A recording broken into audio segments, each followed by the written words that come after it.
FSSAIએ ભારતને મોટામાં મોટી ચેતવણી આપી કે પનીર ખાવાનું જ બંધ કરી દેવું જોઈએ. આ સંસ્થાએ 122 ટેસ્ટ કર્યા અને એનાથી પણ વધારે ટેસ્ટ કર્યા છે, જેમાં 83% 83% નમૂનાઓ ફેલ નીકળ્યા છે. એટલે કે આ બધું જ પનીર ફેક, ડુપ્લિકેટ હતું. નકલી પનીર કેવી રીતે બનાવવામાં આવે છે? નકલી પનીર સિન્થેટિક દૂધ, સ્ટાર્ચ, ફોર્મેલિન, વિવિધ પ્રકારના ડિટર્જન્ટ, ઘણીવાર તો યુરિયા ખાતર અને DDT જેવા વસ્તુઓ પણ એમાં ઉપયોગ થાય છે અને સાથે અખાદ્ય એવું પામ ઓઇલ પણ આમાં ઉમેરવામાં આવે છે. આ વસ્તુ ખરેખર માણસ નહીં, જાનવરને પણ ખાવા લાયક હોતી નથી.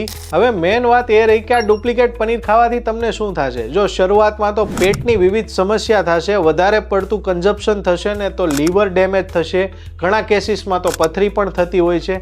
સ્મૂથ ઓર્ગન જે તમારા છે, નાજુક અવયવો, એને વધારે પડતું ડેમેજ થવાનો ભય રહે છે.